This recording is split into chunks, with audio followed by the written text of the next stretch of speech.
So, why did ancient Egyptians embalm their dead? This is a part of something about ancient Egypt that is very much known. It's something as we know, especially because of the mummies that exist today, mummies that are being discovered. These are bodies that are well preserved and they've been around for thousands of years. And that's because the embalming was done so well. And out of these mummies, today we are able to study the people of ancient Egypt, their health, their diet, and things like that. Now it becomes interesting for us, and this becomes an obvious question. Why did the ancient Egyptians find it necessary to embalm their dead? Now, Herodotus in histories does tell us something about the embalming. In fact, he goes into a very detailed description of the process itself. And he also tells us why embalming was so important to the Egyptians. And I will come to that later. But first, let me tell you something else that Herodotus tells us about Egyptians and death. He explains to us how Egyptians mourned their dead. He tells us that when an Egyptian died, members of his family will take off their clothes, especially the upper covering, and leave their chest and back bare, and then they will smear themselves, their faces, with mud and even the body, and then they will walk or run through the town wailing and crying. And the public will know, if they saw that, they will know that those are people who lost their loved one. And if you are watching that and then you notice that I know these people, I'm related to them, then it was required that you join them in that. And then you join them, and maybe that group will grow because there are other family members who are seeing them. So this wailing, Herodotus kind of described this as it was a way of announcing the death of somebody, especially to the public, yes, but to other family members who lived around the town. So after the wailing and going around the town has ended, the family members will come back home, take the body and hand it over to the embalmers. This happened almost immediately, but Herodotus gives us a certain detail, a very interesting one. He tells us that for young, beautiful women, families usually did not hand the body over to the embalmers immediately. That was because they did not want some indignities done to the body, and it explains that that became a custom because it had been discovered that when a young, beautiful woman was, a dead young, beautiful woman was delivered to the embalmers, then the embalmers kind of did some things. You can assume what that is, or you can figure out what that could be. And so families, especially upper class families, decided to keep their beautiful young women who die for at least 3 to 4 days and then take the body to the embalmer. Now, in another video, I explained to you that in Egypt, Egypt was among the first and maybe very few societies where physicians were specialized. There was a physician for the head, a physician for the stomach, physician handling different kind of ailments. So that was Egypt. And after you die, there was also a specialist for that. So embalmers were a special kind of people that they were experts in embalming. And in fact, we can tell that by how good the embalming was, that we still have mummies today that are in very good condition. So they were real experts. So after you die, your body is handed over to the embalmers. And now, embalming was not similar. Like, it was not a process that was the same for everyone.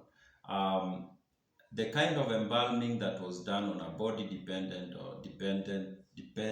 on the ability of the family to pay. So if your family was a wealthy family, then they will pay for a different kind of embalming, a more elaborate.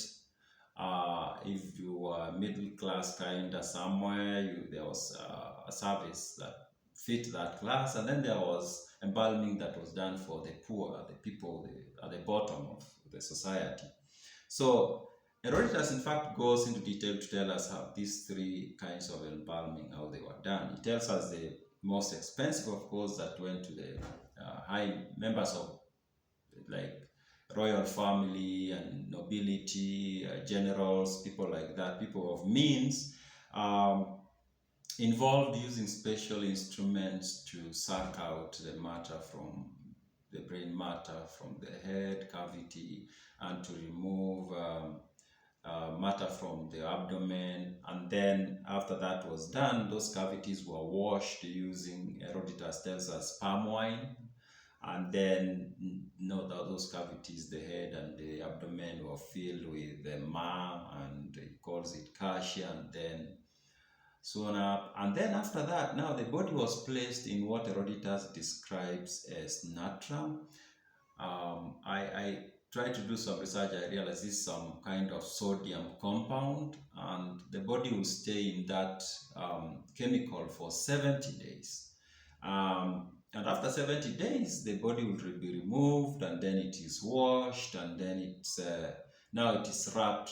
We've seen these videos of the mummies. They are wrapped from head to toe using some kind of cloth. Herodotus tells us that it used to be fine linen, and then they will cover it using some gum. Then they will use some gum, and then now the body is ready to be released to the family. Now the family will take the body, and while the body was being prepared at the embalmers, the family will be preparing a wooden case. And now they will use that wood, and they will put the body inside the wooden case, and then they will take it to a sepulchre, a kind of chamber. Could be in their own house or a temple, I think, and then it will be put to stand upright, and then it will stay there, and then for a long time. But for people who were like in the middle, the process was, they will use, Herodotus tells us that the embalmers will use some sort of oil made from cedar tree, and then they will use some syringes and put that oil inside the body, and especially the abdomen, and then that body will stay like that with that oil in the body for some days. And during that time, the oil will eat up the matter in the stomach, the organs, and liquefy them.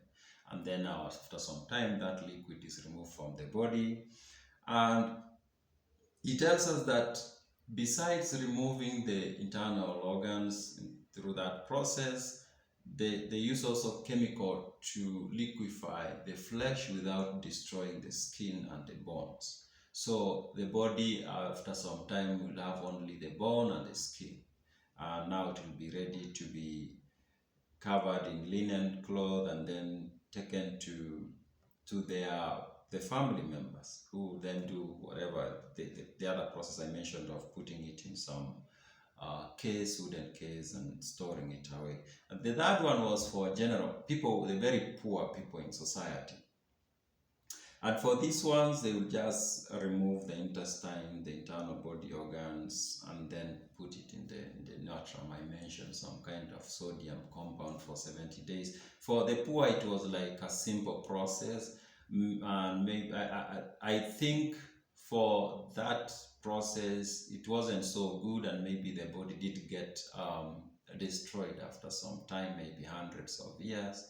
But the first process, the body will be around for thousands of years. So now, why was embalming important to Egyptians? Now, the section where Herodotus tells us about these three embalming process, and he goes into a lot of detail about it. It's not where he tells us about the reason why Egyptians embalmed. The place where he tells us about why Egyptians